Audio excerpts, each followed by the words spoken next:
जय हिंद दोस्तों। जैसे कि आप सब देख रहे हैं कि यहाँ पे हम सब बात करने जा रहे हैं बहुपद को लेकर। यहाँ पे इस क्लास में बहुपद के कंप्लीट आपको थ्योरी कराई जाएगी। इस क्लास में हम सब देखेंगे कि बहुपद क्या होता है, बहुपद की पहचान कैसे की जाती है, साथ ही साथ जो बहुपद है इस बहुपद के निर्माण के पीछे किन किन पदों का योगदान है। पद क्या होता है, चर क्या होता है, व्यंजक क्या होता है, समीकरण क्या होता है, असमीकाएं क्या होता है, उसके बाद जानेंगे बहुपद किसे कहते हैं, बहुपद होने का क्या शर्त है, बहुपद को किससे सूचित किया जाता है, बहुपद जो होगा किस रूप को दिखाई देता है, बहुपद कितने प्रकार के होते हैं, क्या रेखिक बहुपद क्या होता है, द्विघात बहुपद क्या होता है, त्रिघात बहुपद क्या होता है, उसका क्या रूप होता है, उसमें क्या शून्यांक निकाली जाती है, क्या गुणांक होता है, तमाम चीजों के ऊपर हम सब बात करने वाले हैं। साथ ही साथ हम आपको बताएंगे लास्ट तक ले जाकर एक बहुत ही अच्छा फैक्ट, वो भी किस चीज को लेकर, तो बहुपद को लेकर। तो मेरे प्यारे दोस्त साथी, आप इस क्लास को अंत तक कर लीजिएगा, पूरा का पूरा फुल वॉच कीजिएगा, तब आपको बहुपद जो है पूर्ण रूप से क्लियर हो पाएगी। आज हम आपको बताएंगे कि बहुपद क्या होता है, रियली में आप जानिएगा। इसके पहले शायद आप कहीं सीखे होंगे, जाने होंगे बहुपद के बारे में, लेकिन आज इस क्लास को करने के बाद आपको फिर किसी क्लास को करने की जरूरत नहीं पड़ेगी। ये रहेगा बहुपद को सिखाने का एक हमारा जो अनुभव है, उससे हम एक आपका जो प्रस्ताव पेश करेंगे उस आधार पे हम आपको बताएंगे।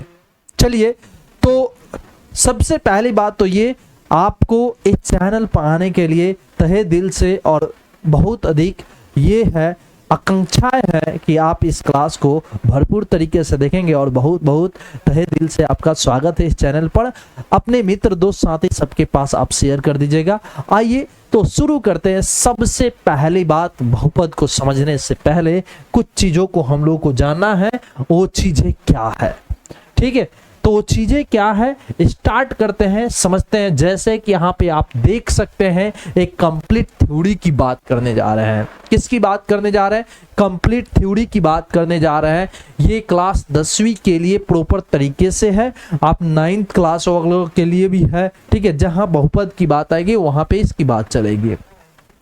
लेसन 2 की बात कर रहा है। ठीक है, ये लेसन 2 हो जाएगा, चैप्टर आपका 2 होगा। जैसे कि यहाँ पे लिखा गया है, बहुपद polynomials complete theory plus concept mathematics. बहुत आसान लगेगा, हमारे साथ जुड़िए, आपको मैथमेटिक्स एकदम यूं ही चुटकियों में कंप्लीट करा दी जाएगी। ठीक है, चलिए तो अब आगे एक एक चीजें को कर कर जानेंगे, समझेंगे मेरे प्यारे दोस्त साथी। चलो स्टार्ट करते हैं, और ये रहेगा एक छोटा सा हम लोग का सफर, जिसमें आपसे पूछी जाएगी कि आपने इस सफर में आपने क्या क्या देखा।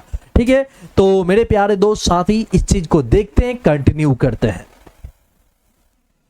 हाँ, तो हम बात कर रहे हैं किसको लेकर? बहुपद को लेकर। जैसे कि आप यहाँ पे देख रहे हैं, बहुपद जो हिंदी शब्द में लिखा हुआ है, इसको अगर तोड़ दिया जाए, इन शब्दों को तोड़े तो हमें पद मिलेगा, बहु प्लस पद, है ना। बहु का मतलब होता है बहुत, बहुत का संबंध होता है मेनी से। किससे होता है मेरे प्यारे दोस्त?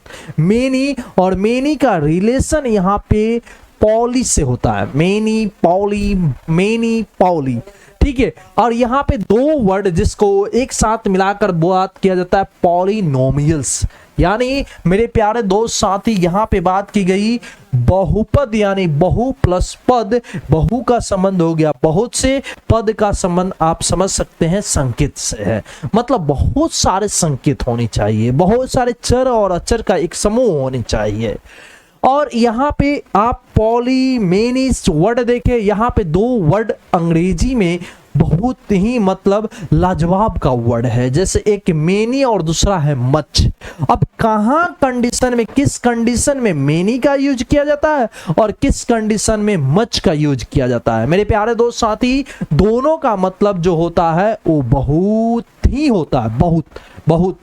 अब इस बहुत कहाँ मेनी का यूज करते हैं और कहाँ मच का यूज करते हैं। देखिए मेनी का यूज जब उसको काउंटिंग करने योग्य है, जैसे बहुत सारे बच्चे, ठीक है, बहुत सारे जानवर, अब जिसको आप काउंटिंग कर सकते हैं वहां पे उसके पहले बहुत के लिए आप यूज कीजिएगा वर्ड मेनी। अब बात करें बहुत सा पानी, अब बहुत पानी हो गया तो यहाँ पे आप पानी को काउंटिंग नहीं कर सकते बल्कि आप उसका मेजरमेंट कर सकते हैं। सो यहाँ बहुत के लिए मेनी यूज नहीं करेंगे बट वहां पे, लेकिन वहां पे यूज किसका करेंगे, मच का यूज करेंगे। तो आइए यहाँ पे यूज होगा कौन सा वर्ड, आप बताइए, मेनी होगा या मच होगा, आप लिखिए कमेंट में कि क्या होगा।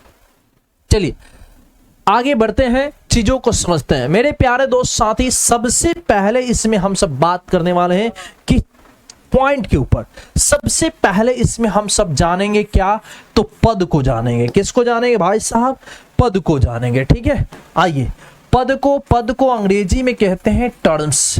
पद को अंग्रेजी में क्या कहते हैं, टर्म्स कहते हैं। ये पद ही कहलाता है आपका चर, और दूसरा इसका नाम है चल, चर या चल, और दूसरा है इसका अचर या अचल, अचर या अचल। ठीक है भाई साहब, अब बात किया जाए, अगर अब बात करते हैं तो यहाँ पे चर, चर को अंग्रेजी में कहते हैं वेरिएबल्स। क्या कहते हैं गुरु, वेरिएबल्स कहते हैं। और अचर को कहते हैं कांस्टेंट। क्या कहते हैं, कांस्टेंट। ठीक है, कांस्टेंट। तो हम सब समझेंगे, पद को समझेंगे, चर अक्षर क्या होता है इसको समझेंगे, इसके बाद जानेंगे व्यंजक क्या होता है, व्यंजक जानने के बाद समीकरण को समझेंगे।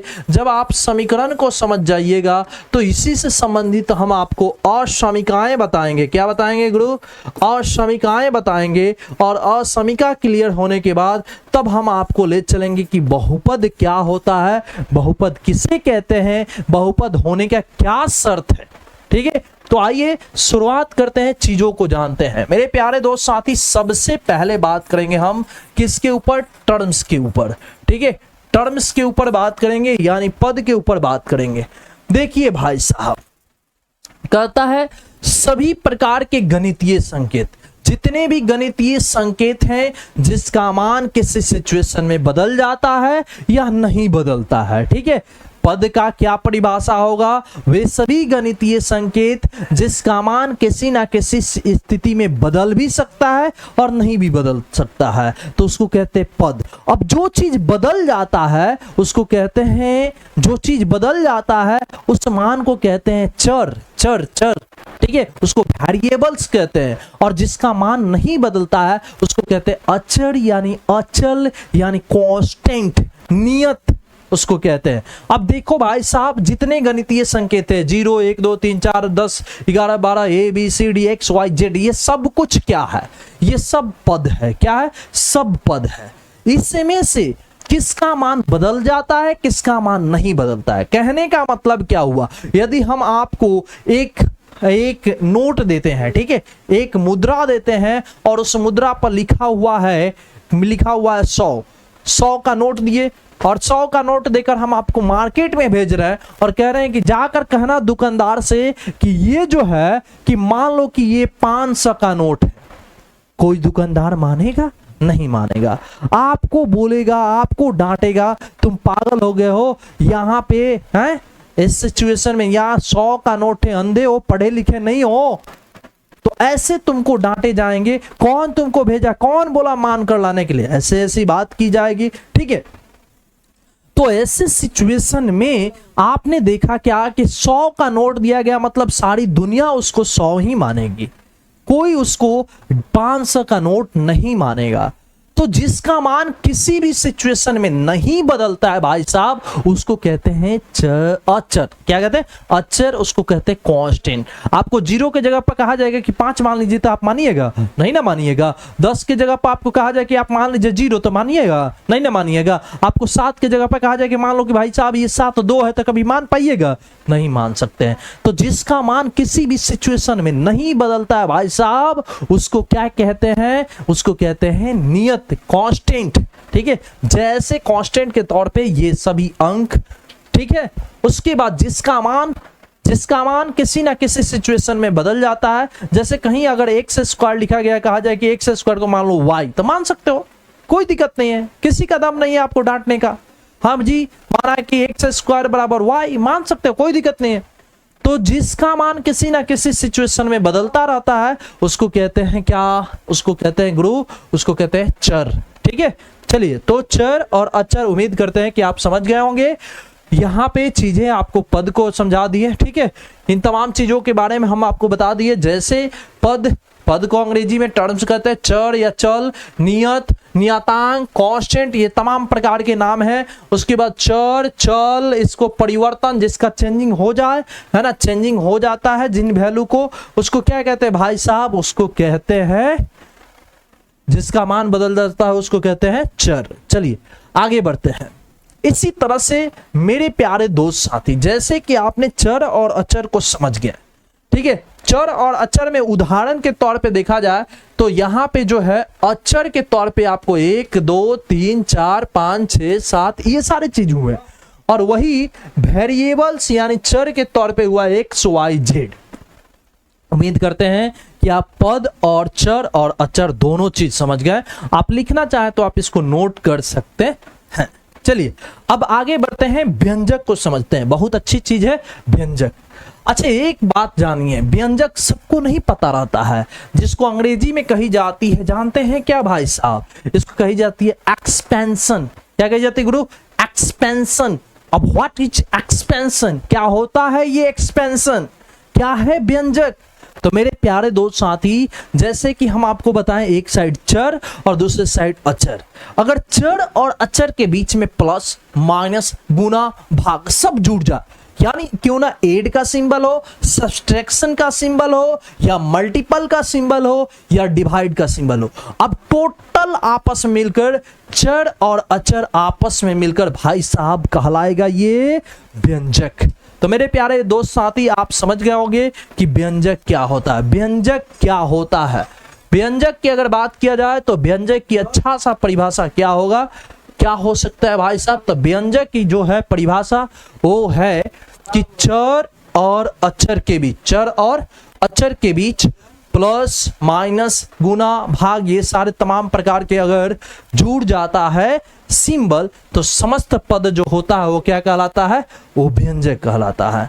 जैसे यहां पे देखिए एक्स वाई जेड चर है, 2 3 4 2 3 5 7 ये अचर है, बीच में प्लस माइनस गुना भाग ये सिंबल जुड़ गया, तो अब x प्लस 2 जो है वो क्या होगा? व्यंजक होगा। x माइनस 4 क्या होगा? x माइनस 3 क्या होगा? व्यंजक होगा। x इंटू 2 क्या होगा? व्यंजक होगा, है ना। x अपॉन 5 क्या होगा? व्यंजक होगा। ठीक है, तो अब आगे बढ़ते हैं, आगे चीजों को समझते हैं। चलिए अगला जो पॉइंट है वो हम लोग का क्या है, तो अब समझेंगे यहीं पे समीकरण को लेकर। मेरे प्यारे दोस्त साथी, समीकरण जानेंगे, उसके बाद आगे हम सब बढ़ेंगे। देखिए भाई साहब, अब समझेंगे, जानते हैं क्या, अब जानने वाले हैं समीकरण और असमीकरण। साफ सुथरी बात, एकदम बिल्कुल क्लियर भाई साहब। कहता है कि एक व्यंजक दूसरा व्यंजक, जब दोनों व्यंजकों की तुलना बराबर से कर दीजिएगा ना, तो अब समस्त पद समीकरण कहलाता है। जैसे यहाँ पे x 2x प्लस 3 और यहाँ है x माइनस 2, दोनों को इक्वल से बराबर कर दिए, तो ये अब क्या कहलाएगा? समीकरण कहलाएगा। क्या कहलाएगा भाई साहब? समीकरण। उसके बाद यहां देखिए, जब दो व्यंजकों की तुलना बराबर नहीं से किया जाता है तो अब समस्त पद असमीकाएं कहलाता है। क्या कहलाता है गुरु? असमीकाएं कहलाता है। समस्त पद क्या कहलाता है? असमीकाएं कहलाता है। तो जब बराबर नहीं का चिन्ह होता है तो इसका मतलब होता है दो चीजें। मान लीजिए एक साइड यहाँ पे कोई है, कोई व्यक्ति खड़ा है हमारे साइड में, मान लीजिए, ठीक है। अब कहते हैं कि ये हमारे बराबर नहीं है ना, हाइट के अनुसार, तो क्या हो सकता है? या तो वो हमसे बड़े हैं, नहीं तो वो हमसे छोटे हैं। किस में? हाइट में, उम्र में नहीं, हाइट में। ठीक है, चाहे उम्र में भी हो सकता है, कई आधार पे हो सकता है। तो असमीका, उम्मीद करते हैं कि आप असमीका और समीकरण को समझ गए होंगे। अब आइए भाई साहब, अब जानेंगे सबसे जबरदस्त चीजें, है ना, क्या क्या अभी हम लोग जान गए, तो पद क्या होता है ये जान गए, चर क्या होता है समझ गए, अचर क्या होता है, व्यंजक क्या होता है, समीकरण क्या होता है, असमीकरण क्या होता है, तमाम चीजें हम सब अभी देख लिए। अब देखने वाले हैं सबसे जबरदस्त चीजें जो इस लेसन की इस क्लास का डिमांडेड चीज है। क्या डिमांड चीजें है, जैसे यहां पे आप देख रहे हैं कि डिमांड के तौर पे जो है बहुपद की बातें हो रही है, पॉलिनोमियल्स की बात हो रही है। भाई साहब व्यंजक बहुपद क्या होता है, बहुपद की परिभाषाएं आपको दी जा रही है, ठीक है। बहुपद क्या होता है, what is polynomials and it's type, है ना। अब क्या करेंगे हम लोग, इसका होल एक्सप्लेनेशन देखेंगे। किसका होल एक्सप्लेनेशन, तो पॉलिनोमियल्स का पूरा विस्तृत रूप। देखो भाई साहब, कोई भी व्यंजक, कोई भी एक्सपेंशन आपका पॉलिनोमियल्स तब कहलाते हैं, कोई भी व्यंजक ये बहुपद तब कहलाता है, कोई भी व्यंजक बहुपद, कोई भी व्यंजक ये व्यंजक है और यही व्यंजक क्या कहलाएगा, बहुपद कहलाएगा, जब ये 3 शर्तों से होकर गुजरता है। भाई साहब इतना बात याद रखिएगा, कोई भी व्यंजक जो है वो बहुपद तब कहलाता है जब वो कितने कंडीशन से होकर गुजरता है, 3। सबसे पहली बात कि उसके जो चर है, उस चर के घात जो है, पावर ऑफ वेरिएबल्स उसका असेंडिंग या डिसेंडिंग ऑर्डर में होनी चाहिए। दूसरी बात कि चर की जो घात है वो ऋणात्मक माइनस में नहीं दिखनी चाहिए। भाई साहब जैसे यहाँ x के पावर -3, ये कभी बहुपद होगा, नहीं होगा, ये बहुपद के श्रेणी में तो जाएगा ही नहीं, जाएगा नहीं जाने वाला है। इसके बाद चर के जो घात है वो कभी दशमलव में नहीं होनी चाहिए, किसमें, नहीं दशमलव में होनी चाहिए और नहीं वो भिन्न में होनी चाहिए, ठीक है। नहीं वो दशमलव में होना चाहिए और नहीं वो किस में होनी चाहिए, भिन्न में होनी चाहिए। तो ये 3 शर्त है। अगर 3 शर्त जिनमें लागू हो जाता है, जिस व्यंजक में तीनों शर्त लागू हो जाता है, समझ जाइए कि वही क्या है भाई साहब, वही है बहुपद, ठीक है, वही है बहुपद।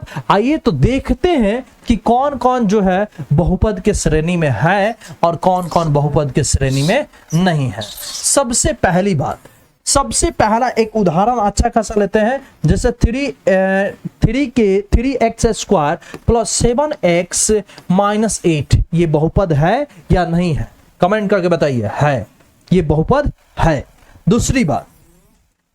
दूसरी बात जैसे यहां पे दे दिए 5x के पावर -2 + 7x + 9।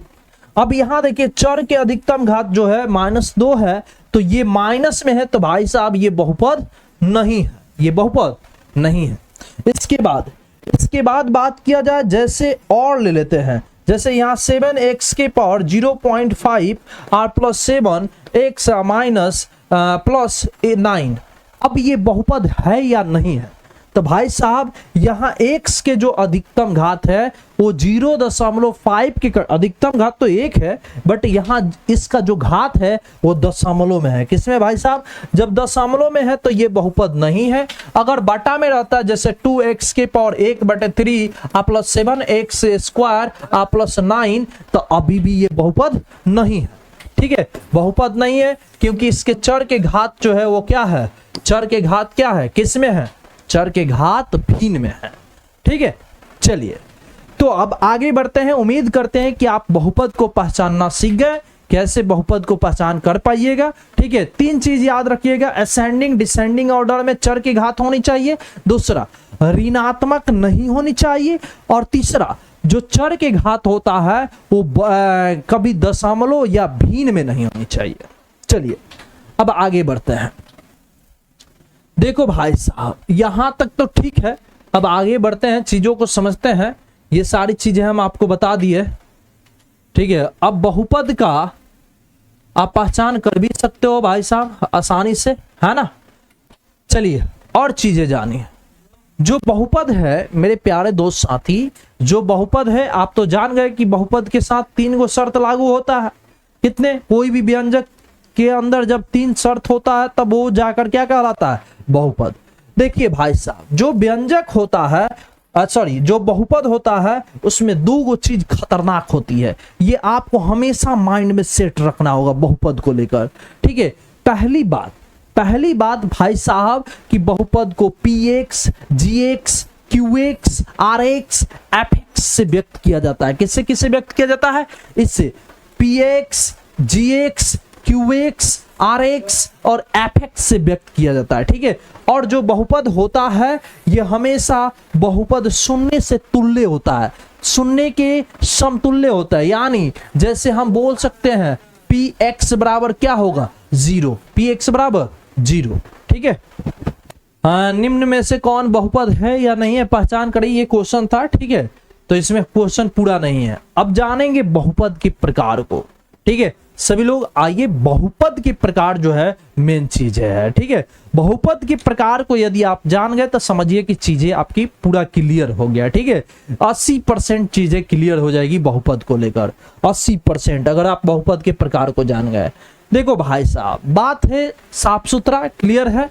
जो बहुपद है यहाँ पे बात किया जाता है कि भाई साहब जो बहुपद है ये बहुपद को दो आधार पे बांटा जाता है। कितने आधार पे बांटा जाता है? दो आधार पे बांटा जा सकता है। एक सबसे पहली बात भाई साहब कि चर के घात के आधार पे, चर के घात के आधार पे, जैसे ये x हो गया ना, इसके पावर 1, इसके पावर 2, x के पावर 3, ये चर के घात इसको बोला जाता है। तो एक तो चर के घात के आधार पे बांट सकते हो और दूसरा पदों की संख्या के आधार पे, जैसे 2x + 3, इसमें कितने पद है? 2। ठीक है, तो पदों की संख्या के आधार पे बांट सकते हो, एक चर के घात के आधार पर और दूसरा पदों की संख्या के आधार पे। तो अभी देखेंगे हम लोग पदों की संख्या के आधार पे, जैसे एक पदी बहुपद, द्विपदी बहुपद, त्रिपदी बहुपद, चतुर्थपदी बहुपद, जिसमें एक पदी को कहते हैं मोनोमियल, मोनोमियल है ना, बाइनोमियल और ट्राइनोमियल, टेट्रानोमियल, पेंटानोमियल, हेक्सानोमियल, हेप्टानोमियल, ऑक्टानोमियल, नोनानोमियल, डेकानोमियल, ऐसे आप बोल सकते हो। ठीक है, तो ये जो होता है नोमियल क्या किसको बताता है? ये पद को व्यक्त करता है। ठीक है भाई साहब, तो यहां पे क्या है, जब एक पद होगा, यहां जैसे 2x है, 3y है, ये अलग अलग चीज है। 2x तो ये क्या है भाई साहब? तो एक पद है, तो एक पदी है। 3y एक पदी है। वही अगर प्लस जुड़ गया ना तो द्विपदी हो गया। 2x + 3 द्विपदी है ना, 3x - 2 द्विपदी, 2x² + 7x + 8 इसमें 3 गो पद है भाई साहब। इसमें देखिए 3x के पावर 7 + 6x² + 7x, और उधर छुपा हुआ है भाई साहब, उसको भी देख लीजिए, यहाँ पे -5। ठीक है, तो ये क्या होगा? ये कितने पद है इसमें? तो 4 पद है। उम्मीद करते हैं कि आप इस चीज को समझ गए होंगे और आगे बढ़ते हैं। अगला जो पॉइंट है हम सब का, वो एकदम बहुत बेहतर है ना, इसको समझना जरूरी है। चलिए तो आइए समझते हैं भाई साहब, किसके? चर के घात के आधार पर बहुपद के प्रकार। बहुपद भाई साहब 3 प्रकार के, कितने हो? 3। चलिए आइए, यही मेन चीज है भाई साहब, यही मेन चीज है। इसको क्लियर कर लिए, सब कुछ क्लियर हो गया। एक तीर से 3 निशाना सुने होंगे, एक तीर से 2 निशाना, यहाँ एक तीर से 3 निशाना होगा। ठीक है, क्या निशाना होने वाला है? तो यहाँ पे बात करने वाले हम सब एक घातीय बहुपद और द्विघातीय बहुपद, त्रिघातीय बहुपद। आइए समझते हैं। एक घातीय बहुपद की जब बात आती है तो एक घातीय बहुपद को रैखिक बहुपद भी कही जाती है। वही द्विघातीय बहुपद को द्विघात बहुपद या वर्ग बहुपद कहते हैं। त्रिघातीय बहुपद को त्रिघात या घन बहुपद कहते हैं। इसका अंग्रेजी देखिए तो रेखीय बहुपद को लीनियर पोलिनोमियस कहते हैं। द्विघात बहुपद को क्वाड्रेटिक पोलिनोमियस कहते हैं। त्रिघात बहुपद को क्यूबिक पोलिनोमियस कहते हैं। क्या कहते हैं? क्यूबिक पोलिनोमियस। यहां पे अगर बात करें तो इस चीज को लेकर अब हम लोग बात करेंगे। देखिए, एक घातीय का मतलब जाना में चर के अधिकतम घात 1 हो, जिसमें चर के अधिकतम घात 2 द्विघातीय, जिसमें चर के अधिकतम घात 3 त्रिघातीय। ठीक है भाई साहब, तो ये क्लियर हुआ। बहुत आसान है इसको बताना। कह सकते हैं वे सभी बहुपद जिसमें चर के अधिकतम घात 1 हो, रैखिक या एक घातीय बहुपद कहलाता है। वे सभी बहुपद जिसमें चर के अधिकतम घात 2 हो, उसको द्विघात बहुपद कहते हैं। वे सभी बहुपद जिसमें चर की अधिकतम घात 3 हो उसको त्रिघात बहुपद कहते हैं। मेरे प्यारे दोस्त साथी, यहां पे देख सकते हो कि जो रैखिक बहुपद है उस रैखिक बहुपद का व्यापक रूप होता है px। भाई साहब क्या होता है? px बराबर होता है ax प्लस b, और जहां x बराबर नहीं होनी चाहिए 0। ठीक है, ये किसका रूप है भाई साहब? ये रैखिक बहुपद का व्यापक रूप है। द्विघात बहुपद का व्यापक रूप यहां देखिए, गौर कीजिए। द्विघात बहुपद का व्यापक रूप होता है px बराबर ax square plus bx plus c, जहां a नॉट इक्वल 0। ठीक है भाई साहब, ये किसका रूप है? द्विघात बहुपद का। वही बात करें त्रिघात बहुपद को लेकर, तो त्रिघात बहुपद का व्यापक रूप जनरल फॉर्म जो है, जो दिखता है आपको, px बराबर ax cube plus bx square plus cx plus d, जहां a नॉट इक्वल 0। आगे बढ़ते हैं मेरे प्यारे दोस्त साथी, आप यहां पे समझ सकते हो। जैसे यहां पे देखो कि देखिए, एक बात याद रखना, तुम्हारे बोर्ड पेपर में, फाइनली पेपर में तो एक चीज पूछता है, बहुत मजे वाली चीज पूछता है। जानते हैं क्या पूछता है? कहता है कि जौना के घात जितना होगा ना उतना शून्यंक। बताइए, एक घातीय में कितना घात होता है? एक घातीय के लिए 1, शून्यंक कितना? 1, अल्फा। कौन? अल्फा। याद रखिएगा, शून्यंकों की संख्या रैखिक के लिए 1 होता है, 1 में कौन होता है? अल्फा होता है। द्विघात के लिए कितना होता है? शून्यंकों की संख्या 2 होता है। कौन कौन होता है? अल्फा और बीटा होता है। त्रिघात के लिए शून्यंकों की संख्या कितनी होती है? 3 होती है। कौन कौन होता है? अल्फा, बीटा और गामा होता है। ठीक है, अल्फा, बीटा और गामा होता है। आगे बढ़ते हैं भाई साहब, देखिए बहुत मजे वाली चीज है ना, आपका बोर्ड पेपर में एकदम डायरेक्ट पूछता है। भाई साहब इसके साथ लापरवाही नहीं, सबके साथ लापरवाही कर लीजिए लेकिन इसके साथ नहीं। ये देखिए बहुत मजे वाला चीज है, क्या है ना, कहता है कि जो शून्यंक है रैखिक बहुपद के लिए, रैखिक बहुपद के जो शून्यंक है, यानी शून्यंक कौन है? अल्फा है। तो अल्फा बराबर क्या होता है? माइनस बी बाई ए। वही द्विघात बहुपद में 2 गो शून्यंक, एक अल्फा होता है, दूसरा बीटा होता है। तो उनमें 2 गो संबंध होता है, एगो अल्फा प्लस बीटा, एगो अल्फा इंटू बीटा। जब अल्फा प्लस बीटा की बात आती है तो कहा जाता है कि शून्यंकों का योग अल्फा प्लस बीटा होता है, और वही अल्फा इंटू बीटा मतलब शून्यंकों का गुणनफल। तो याद रखना भाई साहब, अल्फा प्लस बीटा का मान होता है माइनस बी बाई ए, और अल्फा इंटू बीटा का मान होता है सी बाई ए। ठीक है, अल्फा इंटू बीटा का मान होता है सी बाई ए, और अल्फा प्लस बीटा का मान होता है माइनस बी बाई ए। इसी तरह से सिमिलरली आप त्रिघात बहुपद में जाओगे भाई साहब, तो वहां पे आओगे तो अल्फा प्लस बीटा का मान होता है माइनस बी बाई ए, और alpha plus beta plus gamma, 3 गो शून्यंक होता है ना, 3 गो होता है, अल्फा, बीटा और गामा। समझ गए? अल्फा, बीटा, गामा क्या हो, कितने? Alpha, beta, gamma.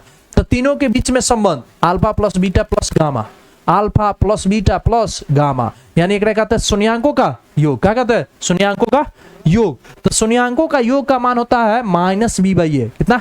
Minus B by ए। अब बात किया जाता है शून्यंकों का गुणनफल। किसकी? शून्यंकों का गुणनफल, यानी alpha into beta into gamma, alpha into beta into gamma minus D by A, minus D by A. उसके बाद शून्यंकों के गुणनफल योगफल, एक ध्यान से समझिएगा, शून्यंकों के गुणनफल तब योगफल, यानी alpha into beta plus beta into gamma plus gamma into alpha, तो ये होता है सी बाई ए। आगे बढ़िए भाई साहब, देखिए जो रैखिक बहुपद है, इस रैखिक बहुपद में यदि अल्फा बीटा दिया रहता है, अल्फा दे दिया जाए, रैखिक बहुपद में एगो शून्यंक होता है। ठीक है, आप जानते हैं कि रैखिक बहुपद में कितने शून्यंक? 1। तो बहुपद की बात हो रही है, जिसके शून्यंक की बात कर रहे थे, यदि रैखिक बहुपद की बात कर रहे हैं, ठीक है, रैखिक की अगर बात कर रहे हैं तो भाई साहब याद रखना, रैखिक में 1 शून्यंक होता है, वो भी शून्यंक अल्फा होता है। अगर अल्फा हो तो उसके लिए क्या बात किया जा सकता है कि यहाँ पे कहा जाता है px बराबर x माइनस अल्फा। अल्फा और बीटा दिया हो तो द्विघात बहुपद के लिए होता है px बराबर x square minus alpha plus beta into x plus alpha into beta. भाई साहब बहुत मजेदार चीज है, ये तो आपके बोर्ड पेपर में फाइनली आता ही आता है क्या कहता है, यदि अल्फा और बीटा दो शून्यंक दिया हो तो इसका जो है ना, यानी जब अल्फा और बीटा दिया हो तो इससे द्विघात बहुपद को कैसे ज्ञात किया जाता है, उसके लिए सूत्र क्या है, तो सूत्र है भाई साहब px बराबर x square minus alpha plus beta into x plus alpha into beta. ठीक है, उसी तरह से त्रिघात बहुपद में आइएगा तो 3 शून्यंक मिलेगा, अल्फा बीटा और गामा। तो ऐसे सिचुएशन में आपको क्या निकालना होगा पता है, ये त्रिघात बहुपद के लिए px बराबर, तो भाई साहब ये होता है x cube minus alpha plus beta plus gamma into x square plus alpha into beta plus beta into gamma plus gamma into alpha into x minus alpha into beta into gamma. ये होता है चीज है। अब भाई साहब एक last condition जो है यहाँ पे एक चीज को लेकर, अब इसका आलेख की बात कर रहा, लास्ट रह गया शायद इस पॉइंट का, है ना। तो देखो भाई साहब जो रैखिक समीकरण है ना, रैखिक बहुपद है ना, इसका आलेख सीधा होता है, एकदम सरल होता है, बिल्कुल स्ट्रेट लाइन होता है, स्ट्रेट लाइन, सरल सीधा। ठीक है, एकदम ऐसे एक बार में काटेगा, एक बार में एक्स अक्ष को, एक बार में वाई अक्ष को, एक के बार में काटेगा।